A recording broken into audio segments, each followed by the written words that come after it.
신의 빛이십니다. 우리 고백하겠습니다. 이 땅을 비치십시다 고백하겠습니다. 아멘. 이 땅을 비치십시다 고백하시기 바랍니다. 이 땅을 비치십시다. 아멘. 예, 하나님 주신 말씀은요, 구약성경 창세기 47장 7절부터 10절까지의 말씀입니다. 예, 오늘 야곱 시리즈를 마무리하는 날인데요, 창세기 47장 7절부터 10절까지의 말씀을 우리 한 절씩 함께 교독하도록 하겠습니다. 창세기 47장 7절부터 제가 먼저 읽도록 하겠습니다. 요셉이 자기 아버지 야곱을 인도하여 바로 앞에 서게 하니 야곱이 바로에게 축복하며 8절입니다. 바로가 야곱에게 묻되 내 나이가 얼마냐? 야곱이 바로에게 아뢰되 내 나그네 길의 세월이 130년이니이다. 내 나이가 얼마 못되니 우리 조상의 나그네 길의 연조에 미치지 못하나 험악한 세월을 보내었나이다 하고 10절 시작. 야곱이 바로에게 축복하고 그 앞에서 나오니라. 아멘. 아멘. 여러분, 저는 오늘 야곱 강해 설교 시리즈를 총정리하면서 마무리하고요, 다음 주부터 새로운 말씀 시리즈 가지고 설교를 나누려고 합니다. 제가 오늘 말씀을 좀 이렇게 마무리하면서 오래전에 봤던 책이 하나 생각났는데요, 추천해드리고 싶어요. 책이 무엇이냐면 밥 버퍼드 목사님의 하프타임이라는 책이고요, 또 오른쪽에 있는 책은요, 이제 이 책을 가지고 우리나라 실정에 맞게 새롭게 재해석했던 박호근 목사님의 하프타임 임팩트라는 책이에요. 혹시 지금 중년을 지나고 계신 분들이 많이 계실 텐데요, 그분들과 또 혹시 인생에 새로운 도약이 필요한 분이 계시다면요, 꼭 한번 이 두 책을요 추천하고자 합니다. 여러분, 하프타임이 뭐죠? 잘 아실 겁니다. 축구 경기에서 전반전과 후반전 사이에 잠깐 쉬면서 새롭게 작전을 모색하는 시간, 이게 보통 하프타임이라고 부르죠. 근데 이 두 책을 썼던 목사님들이요, 공통적으로 이런 표현을 써요. 축구 경기와 우리 인생에 공통점이 있다면 승부는 언제나 후반전에 결정난다, 이 말입니다. 전반전에 열심히 잘 뛰어서 내가 지금 승리의 기선을 잡았을지라도요, 작전 타임을 잘 못 세운 채 후반전에 나가면요 질 수 있다는 거죠. 반대로 내가 전반전에 다소 부진하다 할지라도요, 하프타임 동안에 전략을 잘 수정하고 대비해서 후반전에 나가면 게임을 승리로 이길 수 있다, 이 내용이라는 거예요. 우리 인생도 어떤 의미에서 축구 경기와 비슷한 것 같습니다. 우리 성도님 중에 혹시 이런 분이 있을지 모르겠어요. 지금까지 인생의 성공을 위해서 쉬지 않고 열심히 달려왔습니다. 뭔가를 성취해야 될 것 같아가지고요, 정신없이 달려온 다음에 나름대로 내가 원하는 돈도 얻고 명예도 얻고 가정도 이루고, 근데 가만히 돌아보니까 내가 무엇을 위해 이렇게 바쁘게 살아왔지? 이게 다 내 인생 가운데 무슨 의미가 있을까? 내 남은 인생의 후반전도 이렇게 내가 바쁘게 정신없이 뛰어가야 되나? 이런 회의감 있는 분이 이 자리에 있지 않나 모르겠습니다. 그런가 하면 우리 또 어떤 분들은요, 성공했던 기억보다 실패의 아픔과 좌절의 기억만이 가득한 분이 이 자리에 있지 않는가 모르겠습니다. 내가 원했던 삶은 이런 게 아닌데, 내가 원했던 모습은 이 모습이 아니었는데.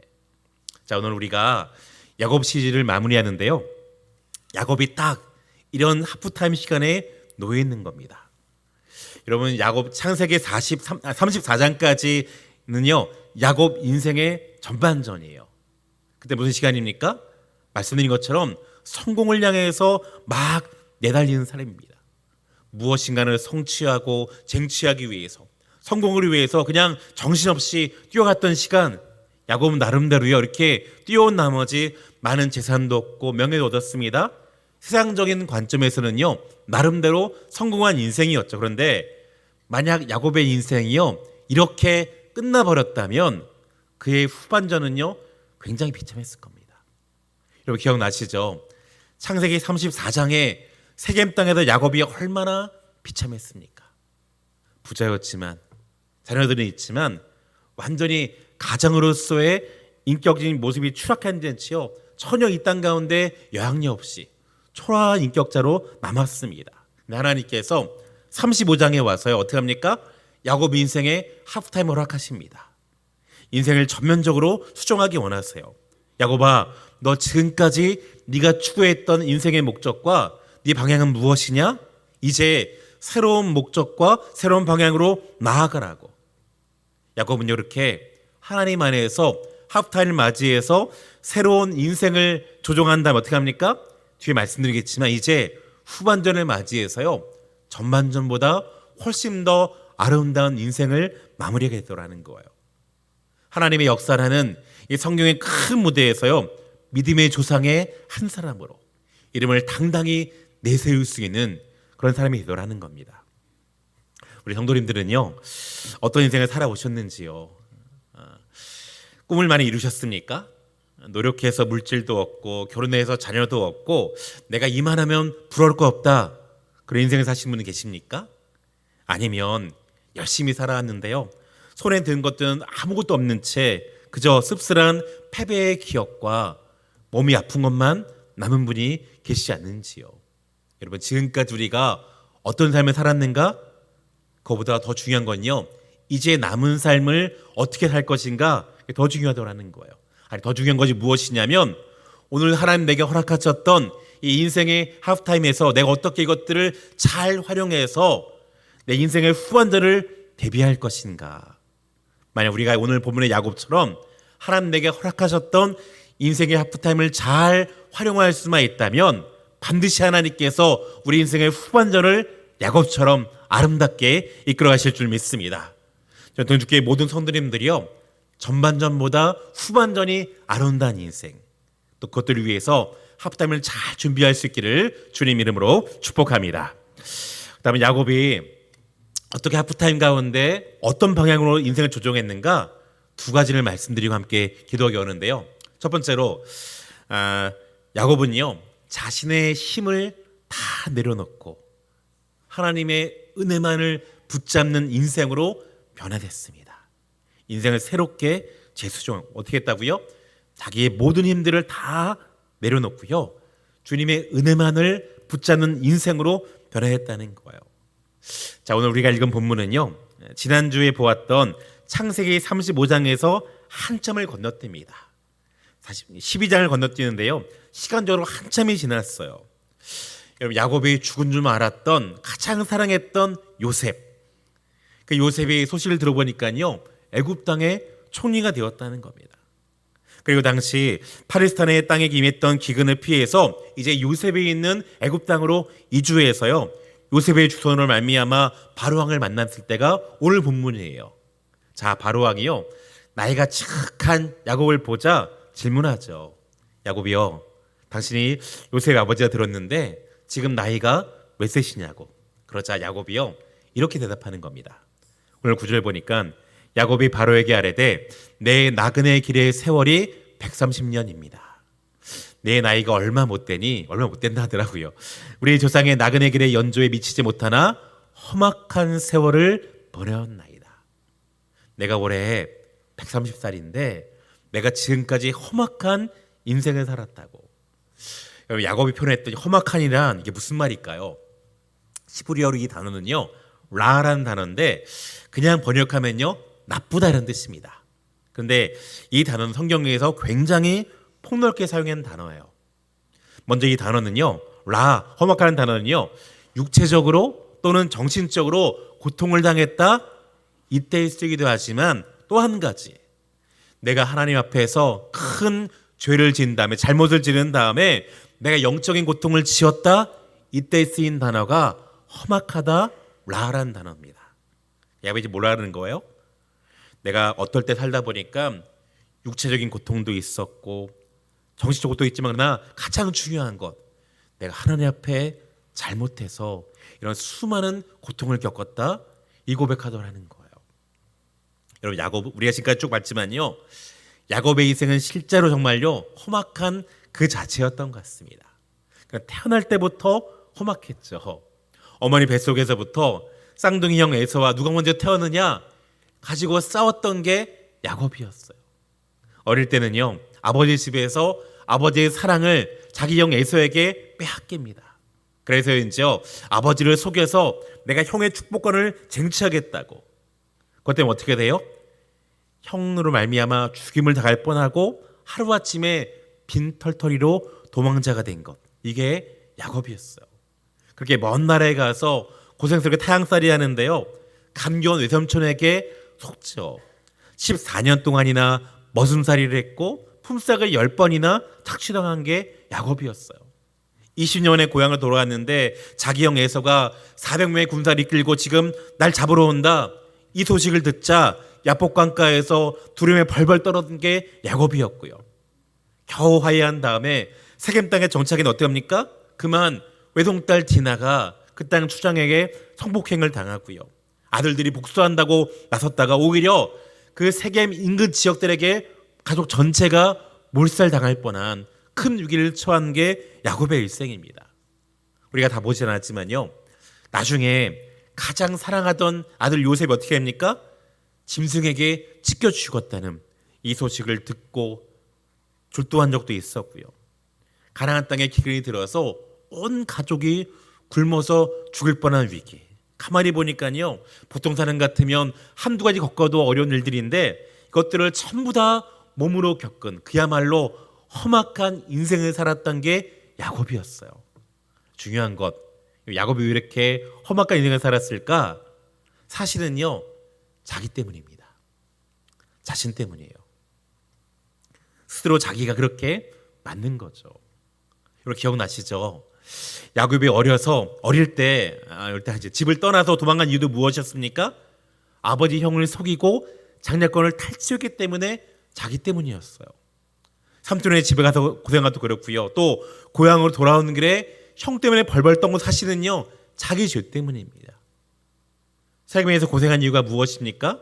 하나님 말씀에 불순종한 채 세겜 땅이 좋다고 그 땅의 풍요에 취해서 거기 머물러 있다 보니까 가족에게 큰 어려움이 생기고 주변 모든 족속들에게 몰살당할 위협에 당한 것, 이것도 사실은 엄밀히 따지고 보면 자기 때문이었죠. 스스로 문제를 자초한 겁니다. 그렇다면 왜 야곱이 이렇게 스스로 문제를 자초하면서 험악한 인생을 살아야 했는가? 가장 중요한 이유가 있다면요, 믿음이 없는 겁니다. 어떤 믿음이냐? 지금 내가 하나님의 은혜 안에 있다. 지금 하나님께서 나의 인생의 목자가 되어서 내 삶을 인도하신다. 믿음이 없으니까 어떻게 합니까? 내심 가지고 살아야 되는 겁니다. 야곱은 언제나 조급해요. 내가 하나님 주신 복을 잃어버릴까봐 늘 조급하고요, 걱정하고요, 사랑하는 사람을 소유하지 못할까봐 안달복달하고요, 항상 뭔가 부족하고 억울하고 두렵고 염려하며 살았습니다. 내가 내 힘으로 뭔가를 내가 쟁취해야 된다. 사랑하지 못할 거야. 내가 편법을 쓰고 불법을 서서라도 내 힘으로 취해야 된다고. 이게 야곱의 일생이었는데 결과가 무엇입니까? 그의 인생 어디에도 하나님의 함께하심이 느껴지지 않는 겁니다. 다윗의 고백처럼 하나님이 나의 목자가 되어서 내 삶을 인도하신다. 믿음이 없다 보니까 어떻게 돼요? 하나님께 맡기지 못한 채 그저 내가 내 힘 가지고 내가 취하고 내가 노력해야 되고, 그럼 어떻게 합니까? 험악할 이유가 전혀 없었는데 그저 험악한 인생을 살아오더라는 거죠. 그러다가 지난주 말씀처럼 야곱이 하나님 야곱을요, 그의 인생의 하프타임 베델로 부르세요. 야곱이 그 자리에서 자기를 되돌아보는 거죠. 내가 나름대로 성공한 줄 알았는데 이게 성공한 결과인가? 내가 열심히 달렸던 결과가 이렇게 이것뿐인가? 여러분, 야곱의 지갑에요, 돈이 많습니다. 그런데 자기의 내면을 보니까 어떻게 합니까? 초라한 인격자로만 남아있는 겁니다. 집안에 자녀들은 많이 있지만 그러나 아버지로서의 영적인 권위는요, 바닥에 떨어졌습니다. 잘못한 아들들을 꾸짖는데요, 자녀들이 전혀 말을 듣지 않고 오히려 아버지 뭐 한 게 있냐고, 아버지 때문에 이렇게 망하지 않았냐고. 여러분, 눈에 보이는 재산이 있으면 뭐합니까? 눈에 보이는 자녀들이 많으면 뭐예요? 내가 지금까지 이랬건 이런 초라한 인격을 소유하고 내가 이런 아버지 달라고 이렇게 살아왔나? 허무함과 후회만이 남았더라는 거죠. 인생의 전반전만 돌아봤을 때 야곱은 분명히 실패자요, 패배자입니다. 그런데 이런 야곱이 하나님 어떻게 하십니까? 베델에서 인생의 하프타임을 허락하시는 거죠. 야곱아, 너 일어나라. 너 일어나라. 너 다시 베델로 올라가서 새롭게 인생을 시작하자. 너 처음 날 만났을 때를 기억하지. 내가 거기서 다시 너를 만나고 새롭게 시작할 수 있는 힘을 줄게. 나에게 나오라는 겁니다. 그때 야곱이 어떻게 합니까? 베델에 나아가 사람을 만났을 때 드디어 깨달았어. 아, 그렇구나. 그렇구나. 지금까지 내가 누렸던 모든 것들이 내 힘인 줄 알았는데 돌아오니까 뭐예요? 아, 이게 하나님의 은혜였구나. 여러분, 야곱이 20년 전에 이 베델에서 하나님을 처음 만났을 때 내 손에 아무것도 든 것이 없고요. 그저 광야에서 빈털터리 신이셨을 때, 도망자였을 때 그때 하나님 찾아와서 어떤 약속하셨죠? 그때 하나님께 오래전에요 이렇게 약속하셨어요. 여호와께서 그 위에 서서 이르시되 땅의 모든 족속이 너와 네 자손을 말미암아 복을 받으리라. 복을 받으리. 야곱아, 많은 사람 너 때문에 복을 받을 거야. 15절 같이 읽을까요? 시작. 내가 너와 함께 있어 네가 어디로 가든지 너를 지키며 너를 이끌어 이 땅으로 돌아오게 할지라. 내가 내게 허락한 것을 다 이루기까지 너를 떠나지 아니하리라. 이 약속하신 하나님께서요 지난 30년 동안 신실하게 약속을 지키셨죠. 인생의 수많은 위기마다 지키시고 무사히 고향으로 돌아가실 뿐 아니라 어떻게 합니까? 수많은 자녀와 재산을 축적해 만드셨는데 야곱은 지금까지요 내가 이뤘으니까, 내가 쟁취한 결과니까 이제 깨달은 거죠. 아니었구나. 아니었구나. 이 모든 것이 다 하나님이 주셨던 은혜였구나. 야곱이 요즘 사람이었다면요 아마 이 찬양 부르지 않았을까요? 우리 많이 부른 찬양이잖아요. 내가 누려왔던 모든 것들이, 내가 지나왔던 모든 시간이, 내가 걸어왔던 모든 순간이 무엇입니까? 당연한 것 아니라 은혜였소. 아, 그렇구나. 하나님의 은혜였구나. 하나님의 은혜였구나. 깨달은 다음에요 그 인생의 하프타임에서 중요한 결심합니다. 내가 더 이상 내 힘을 의지하지 않으리라. 내가 더 이상 내 경험과 내 지식만 의지하지 않고 어떻게 해요? 오직 내가 주님의 은혜만을 붙잡고 살리라. 중요한 인생의 방향을 결정하는 겁니다. 근데 중요한 것 이게요 야곱의 인생을, 야곱의 후반부를요 아름답게 만들더라는 거예요. 여러분, 이렇게 결심한 다음에 시간이 한참 지난 다음에 인생에 또 다른 위기가 찾아왔습니다. 아들 요셉이요 애굽의 총리 되는 까지 모를 때였죠. 식량을 찾으려고 아들도 보냈던 어떤 소식이 들려옵니까? 애굽의 총리라는 사람이 요셉이 몰랐죠. 둘째 아들 시몬을 가둔 다음에 말하기를 막내 베냐민을 데려오지 않으면 풀어주지 않겠다고. 여러분, 아버지 입장에서요 가장 사랑스러운 게 막내잖아요. 눈에 넣어도 아프지 않을 이 베냐민을요 어떻게 보내면. 근데 이때 야곱의 생애 처음으로 이런 고백을 하는데요. 같이 읽어볼까요? 시작. 43장 14절 시작.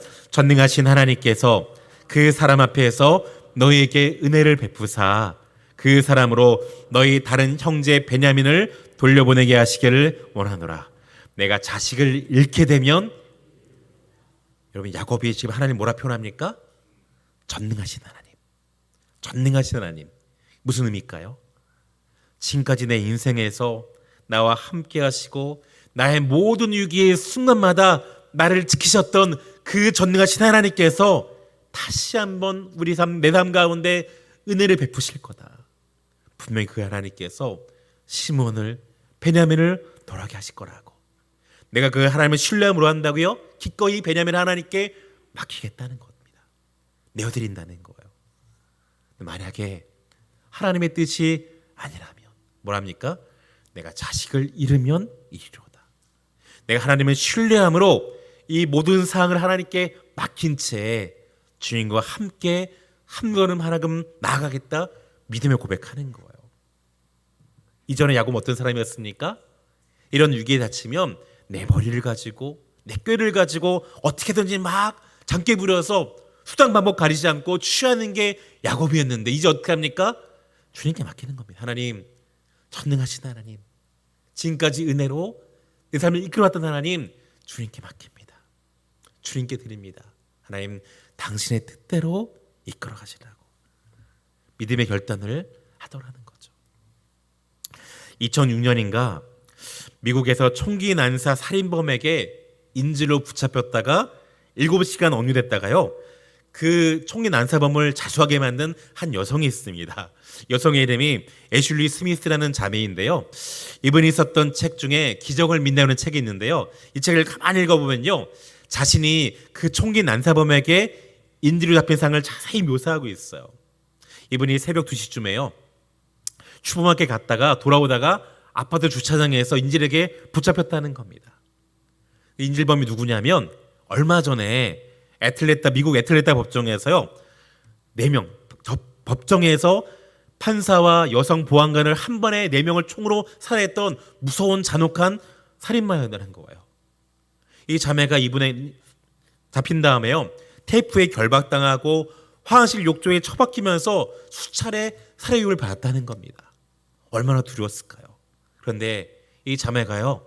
이내 마음의 평안이 찾아온 채 인질범을 잘 설득해서 자수하게끔 만들었다는 거예요. 사람들이 하도 이야기해가지고 아니 어떻게 그런 일이 가능했냐고. 이분이 뭐라 그랬냐면 이렇게 책에 있었더라고요. 이런 위기를 겪게 하신 것도 하나님의 섭리가 있다고 저는 그 순간 믿었습니다. 상대가 하필 나 같은 크리스천을 인질로 삼은 것도 무언가 하나님의 계획하신 목적이 있지 않을까 하나님 기도했다는 거죠. 전능하신 하나님, 이런 위기 가운데 제가 무엇하기 원하십니까? 이런 위기를 허락하신 하나님의 뜻은 무엇인지요? 한참 기도하고 나자 인질범을 보는데요. 무섭기는커녕 불쌍해 보이더라는 거예요. 이분이 그쯤에요. 어떤 신앙서적을 쭉 읽고 있었는데 책에 생각나서 질문했다는 겁니다. 그분이 질문했대요. 당신의 인생의 목적은 무엇입니까? 인질범이 얼마나 황당해요. 지금 보통 사람 같으면 어떻게 합니까? 벌벌 떨며 살려달라고 싹싹비로도 모자랄 판에 자기를 보면 평온하게 내 인생의 목적이 뭐냐고 하도 황당해가지고 그런 당신의 인생의 목적은 뭐냐고. 이 자매가 말하기를 난 하나님 믿는 사람이라고, 나 예수 믿는 사람인데 난 분명히 믿긴 하나님께서 당신의 목적대로 나를 이끌어가면 내가 지금 신뢰한다고. 그럼 말하기를 우리가 이렇게 만난 것도 우리가 다 알지 못한 하나님의 섭리가 있다는 분명히 믿는다고. 이분이요 신앙서적 내용을 쭉 읽어주면서 복음을 전했더니요 너무나 신기하게 그 잔혹한 인질범이요 가만히 있더라는 겁니다. 그러더니 다음날 그녀를 풀어주고 스스로 자수했다는 거예요. 이런 용기 어디다 놨다고요? 이 자매가 그 순간에, 그 위기의 순간에 하나님 바라본 겁니다. 하나님의 관점에서 사건을 바라보면서 하나님의 섭리하심을 신뢰한 거죠. 이것이 이 자매로 하여금 가장 두려운 순간에 이 연약한 여인을 긍휼이 가득한 천사로 바꾸는 줄 믿습니다. 사랑하는 성도 여러분, 야곱이 험악한 인생 살았다고요? 믿음이 없는 거예요. 하나님이 나와 함께 하신다는 믿음이 없죠. 그러니까 내심으로 뭔가를 쟁취하고 추구하고 위기가 있을 때마다 조바심 가지고 안날 먹다 못하고. 근데 야곱이 어떻게 합니까? 결심합니다. 인생의 하프타임을 맞이하면서 내가 더 이상 내 자신만 의지하지 않으리라. 모든 위기의 순간마다 하나님의 은혜만을 의지하리라. 이것이 야곱의 인생의 후반부를 아름답게 견인한 줄 믿습니다. 그렇다면 우리 성도님들은 지금 무엇을 의지하고 계시는지요? 코로나 3년을 지나면서 혹시 여러분께서 야곱처럼 험악한 코로나 3년을 지나진 않으셨습니까? 그러는 가운데 아직도 내 심과 내 생각만을 의지하진 않으신지요? 이 시간 야곱처럼 전능하신 하나님만을 의지하고 그분만 신뢰하는 성도님 될 수 있기를 주님 이름으로 축복합니다. 그럼 두 번째, 우리가 인생의 하프타임에서 야곱처럼 재조정할 교훈이 무엇인가? 두 번째는요, 쟁취하는 인생에서 축복하며 나눠주는 인생으로 변화되라는 겁니다. 어떤 인생이요?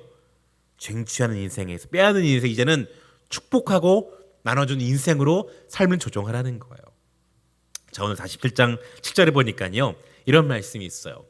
요셉이 자기 아버지 야곱을 인도하여 바로 앞에 서게 하니 야곱이 바로에게 축복하매 놀라운 말씀이에요. 여러분, 야곱이 애굽의 통치자이자 절대 권력자잖아요. 그 바로를 만나는 순간 제일 먼저 한 게 뭐라고요? 바로를 지금 축복 기도하더라는 겁니다. 이상하지 않으세요? 왜냐하면 세상적인 관점으로 야곱은요, 바로에 비해서 약자입니다. 바로는 한 나라의 통치자예요. 보통 약한 사람이요, 강 잡혔으면 주눅 들고 유축되는 야곱은요, 천일 유축되지 않습니다. 더군다나 지금 야곱은요, 바로의 도움이 절실해요. 바로가 하사해준 땅에서 이주해 살아야 되는 이민자의 신세인데 모든 재산은 다 사라진 채 가장 가난한 시를 어떻게 합니까? 너무나 당당하게 오히려 바로를 축복하면서 그를 위해서 기도하더라는 겁니다. 이게 어떻게 가능한가?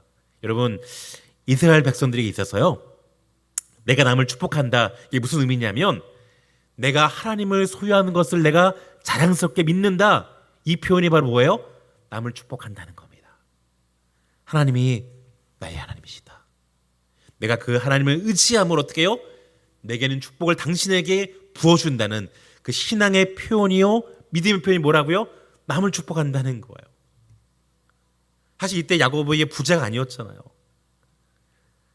기근이 와서 재산은 다 날아간 채 가난한 노인에 불과한데, 그러면 불과 어떻게 합니까? 당대 최고 축복자를 권력자 어디 축복한다고요? 비결이 뭐라고요? 하나님이 함께 하심을 내가 분명히 믿기 때문에. 이 세상 무엇보다 내가 하나님을 소유했다는 것을 가장 자랑스러운 축복을 알다 보니 어떻게 합니까? 권력 앞에 당당하게 그를 위해 기도할 수가 있더라는 겁니다. 우리 교회가 후원하고 있는 엄성혜 선교사님 제가 참 존경하는데요, 캄보디아 선교사님이 있죠. 이 캄보디아 나라는요, 불교의 나라이기 때문에 불교 중에게 찍히면 아무것도 못합니다. 그런 나라예요. 근데 이분이 이제 우리나라 치면 지금 발전됐지만 옛날에 오지에 들어가서 복음을 전하는데 중들이 매일 찾아와서 협박했다는 거예요. 당신 당장 떠나지 않으면 죽여버린다고, 각오하라고. 근데 이분이 이겨내다 어느 날 친구 선교사가 자기 부르다 합니다. 수도 프놈펜에 누구 만나러 갈 사람이 있다고. 가보니까 누구냐면, 알고 봤더니 그 나라에 이제 그 2인자, 왕이 있지만 실제적으로 그 총리가 1인자거든요. 그 1인자 밑에 있는 2인자를 만나러 가더라는 거예요. 친구 성선생님이 말하기를 이 2인자가 이 나라의 유력한 사람이니까 무조건 만나면 칭찬하고 세워주라고. 잘못 보면 추방당한다고. 만났더니 묻더라는 거예요. 미스터, 당신은 나를 어떻게 생각하냐고 했더니 이분이 어떻게 했냐면 갑자기 자기도 모르게 이분을 고통줬답니다. 여보시오, 당신 그렇게 사지 말라고. 왜 독재하냐고. 왜 이 나라 국민들을 이렇게 괴롭히냐고. 왜 못 살게 만드냐고. 이분이 황당해가지고요, 아니 나 당신 내가 지금 누군지 아냐고. 추방당하고 싶냐? 그때 성도들 담당하게, 나 하나님 믿는 사람인데, 나 하나님 이 땅에 나를 보내셨던 선교사이기 때문에 난 하나님만 두려워한다고. 그 사람이 한참을 쳐다보다가 황당해가지고 뭐라 그랬냐면, 엄정혜 선교사님, 내가 보기에 당신은 진짜 선교사 같다고. 내가 비록 불교를 믿는 사람이지만 당신 보니까 진짜 같다고.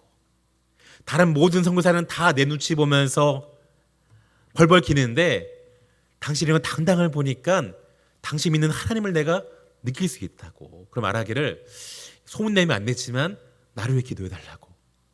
당신 믿는 하나님께 축복해달라고 기도해달라고. 그래서 선교사님이 진짜 그분 머리에 손 얹은 채 축복기도 했다는 거 막 눌러가면서 하나님 기도하면서, 하나님 이 사람 통 이 땅에 복음이 들어게 해달라고. 하나님 이 사람을 이 땅에 복음의 축복의 통로로 사용해달라고. 나중에 그 사람이요, 헤어지면서 고개를 푹 숙여합니다. 고맙습니다. 그리고 만약에 이 땅에 사시면서 혹시라도 괴롭힌 사람이 있으면 저랑 한 통만 좀 내가 당장 달려가서 해주겠다고. 그 다음부터요, 중들이 괴롭히지 않더라는 거죠. 여러분, 선교사님 당당했던 이유가 무엇일까요? 딴 게 아니에요.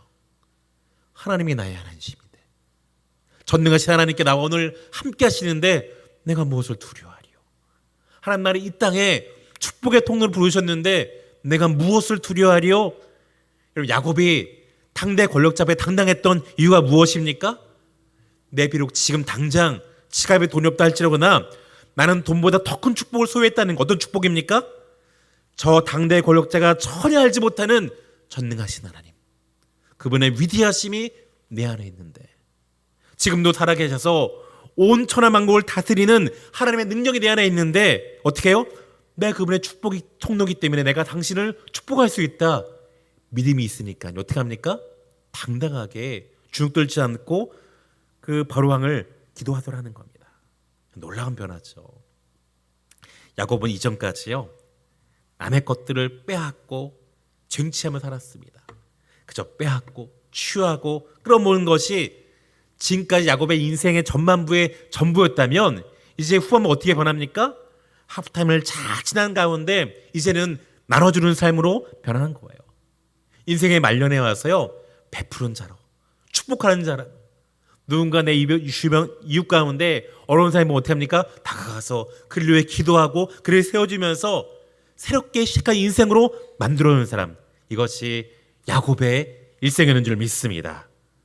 야곱은요 사실 그 전까지는 까맣게 잊고 있었죠. 자기 아버지 아브라함의 하나님께서 어떻게 인도하셨습니까? 같이 읽어볼까요? 시작. 내가 너로 큰 민족을 이루고 내게 복을 주어 내 이름을 창대하게 하리니 너는 복이 될지라. 너를 축복하는 자에게는 내가 복을 내리고 너를 저주하는 자에게는 내가 저주하리니 땅의 모든 족속이 너 때문에 복을 받을 거야. 너 복덩어리야. 축복의 통로야. 네가 기도하면 누군가가 복을 받을 거야. 야곱도 알았는데요 까맣게 잊고 있다가 이제 인생의 하프타임 조정 어떻게 됩니까? 내가 더 이상 빼앗는 자가 아니라 축복하는 인생을 살리라. 나눠주며 살리라. 새롭게 다짐하더라는 거죠. 곽희문 선교사님이라고요. 평지도 선교사님 중에서 이분이 썼던 책 중에 복음이면 충분합니다. 굉장히 도전되는 책이에요. 읽어보시기 바랍니다. 이분이 과거에는요 강남의 입시학원 원장으로서 엄청난 부자였다는 겁니다. 가게 가리키면 사람들이 막 몰려들고요. 나름 잘 나가면서 남부럽고 없는 인생에 너는 하나님께서 이분의 마음을 두드리세요. 너 언제까지 이렇게 살 것인가? 너 언제까지 네 자신만 이렇게 살 것이냐? 이제 나를 살지 않겠냐고.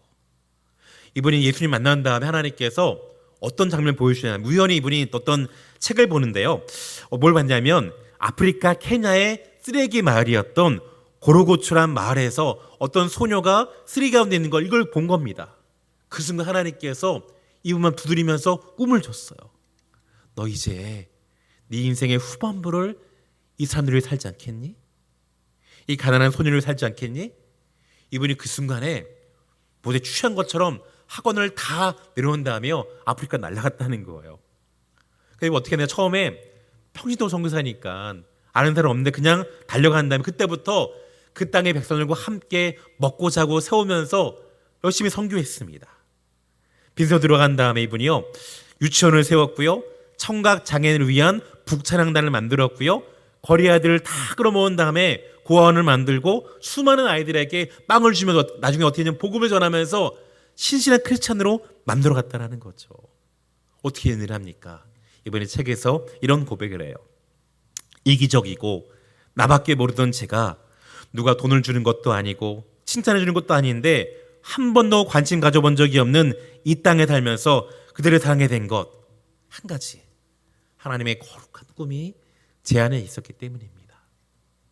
그 하나님의 거룩한 꿈을 꾸기 위해서는 복음이면 충분하더라고요.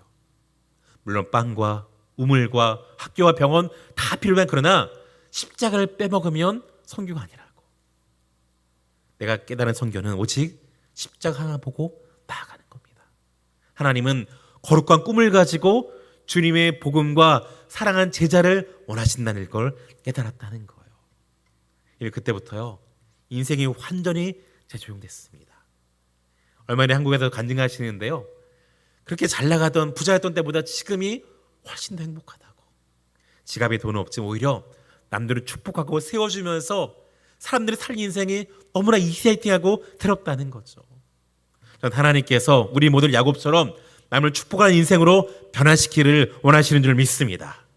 여러분, 아브라함의 축복이요 야곱만 받았습니까? 이성을 받았을까? 아니죠. 우리 모두는 다 아브라함의 영적인 후손들이에요.